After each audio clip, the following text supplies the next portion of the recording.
بسم اللہ الرحمن الرحیم۔ السلام علیکم پاکستان۔ کہتے ہیں کہ 3 ہم شکل بھائی تھے، ان میں سے ہر ایک الگ الگ خصوصیات کا مالک تھا۔ ایک کی گردن لوہے کی تھی، دوسرا بہت دیر تک سانس روک سکتا تھا، تیسرا اپنے جسم کو لچک دے کر لمبا کر سکتا تھا۔ ان میں سے ایک پہ قتل کا الزام لگا اور اسے پھانسی کی سزا سنا دی گئی۔ جب اسے پھانسی گھاٹ پہ لایا گیا تو اس سے آخری خواہش پوچھی گئی۔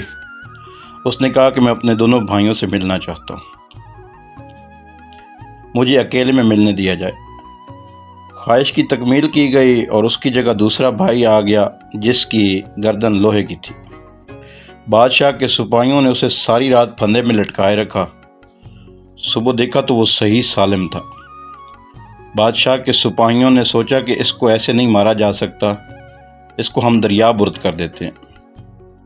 اگلے روز اسے دریا پر لے گئے تو روایت کے مطابق اس سے آخری خواہش پوچھی گئی۔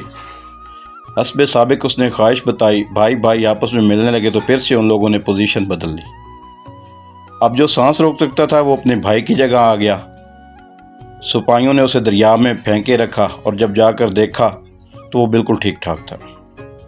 سپاہیوں نے یہ حربہ بھی ناکام ہوتے دیکھا تو اسے اونچائی سے نیچے پھینکنے کا ارادہ کیا۔ پھینکتے وقت دوبارہ آخری خواہش پوچھی گئی تو اس نے بھی بھائیوں سے ملنے کا کہا، اور جس کے جسم میں لچک تھی وہ بھائی چلا گیا۔ شکلیں ایک جیسی ہونے کی وجہ سے سپاہی فرق نہیں کر سکے اور اسے پہاڑی سے نیچے دھکا دے دیا، لیکن وہ چند جستوں میں ہی زمین پر تھا، اسے ایک خراش تک نہیں آئی۔ آپ کے سپاہی خوفزدہ ہو گئے اور معاملہ قاضی کے سپرد کیا گیا کہ یہ ملزم ضرور بے قصور ہے جس کی وجہ سے ہر بار بچ جاتا ہے۔ قاضی نے معاملے کی تحقیق کی تو وہ آدمی بے قصور ثابت ہوا اور بادشاہ کے حکم سے اسے رہائی نصیب ہو گئی۔ یوں بھائیوں کے اتفاق کی وجہ سے انہوں نے موت کو شکست دے دی۔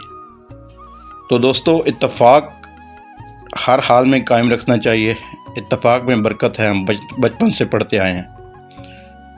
اللہ پاک آپ کا حامی و ناصر ہو۔ اللہ پاک اپنے آپ کو اور آپ کے اہل خانہ کو اپنے حفظ و امان میں رکھے۔ خدا حافظ۔